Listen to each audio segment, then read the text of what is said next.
You raise your right hand. You swear an oath. For the next 22 years, you will lie to your family, disappear for months at a time, and shake hands with people you are planning to destroy. They call it undercover work. Your wife will call it abandonment. Your daughter will call it a stranger's job. And one day, the Bureau will call it compromised. This is what they don't show you in the movies. It's 2001. You're 26 years old, standing in a hallway at Quantico, holding a badge that feels heavier than it looks. You always thought you'd feel like a hero the moment they pinned it on you. Instead, you feel like an actor who just got cast in a role with no script. Your instructor says something that sticks with you for the rest of your career. Out there, you're not you anymore. You're whoever the case needs you to be. You laugh it off. You're 26. You think identity is something solid, something that doesn't bend. You'll learn. Your first real assignment isn't a shootout or a car chase. It's paperwork, surveillance logs, sitting in a van for 14 hours watching a door that never opens. This is the part no one talks about. 90% of the job is waiting, and the other 10% will change you forever. Then comes your first big case, a financial fraud ring, laundering money through shell companies. You're assigned to build a relationship with a mid-level accountant named Daniel. You meet him at a gym. You let him beat you at racquetball. You laugh at his jokes about his kids. Slowly, over 8 months, he starts to trust you. Actually trust you, the way people trust a friend. And here's the part that catches you off guard. You start to like him too. And that's the thing nobody warns you about. The job doesn't just require you to fake connection. It requires real connection, or the fake won't hold, so you feel real warmth for a man you know you're going to arrest. When the day comes, when the handcuffs go on, Daniel looks at you with a kind of betrayal that doesn't fade from your memory. Not anger, something quieter. You did your job. You did it well. So why does it feel like you lost something too? You go home that night, and your wife asks how work was. You say fine. This becomes the shape of your marriage, a series of fines stacked on top of each other, hiding years you can never fully explain. She doesn't know where you disappear to for weeks.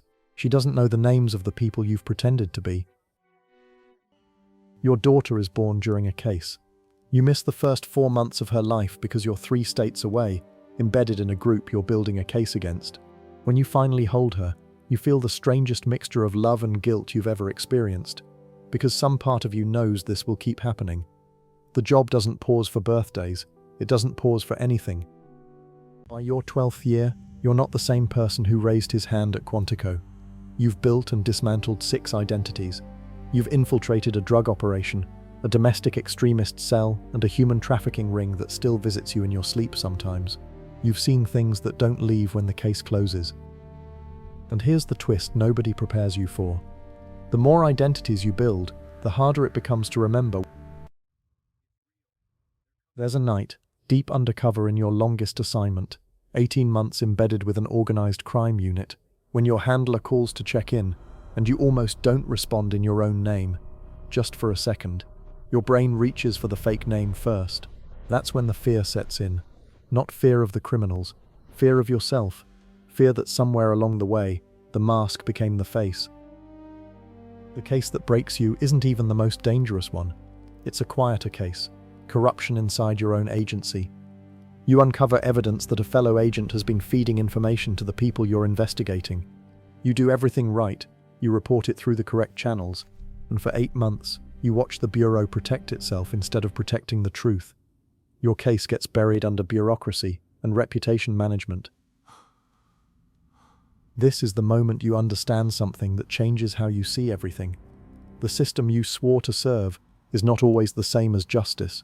Sometimes they overlap, sometimes they don't, and no one tells you what to do when they split apart right in front of you. You stay anyway, not because you still believe in the same way you did at 26, but because you've started to understand that belief was never really the point. Purpose is quieter than belief. It doesn't need applause. It just needs you to keep showing up. At 48, you retire.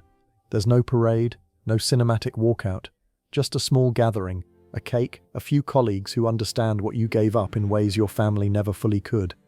Your daughter, now a teenager, gives a short toast. She says, "I didn't always understand what you did, but I understood that it mattered to you." That sentence does more damage to you than any case ever did, in the best way, because it means she saw you, even through all the absence. That night, alone in your kitchen, you take off the badge for the last time. You look at it the way you did in that Quantico hallway 22 years ago, except now you know exactly how heavy it really is.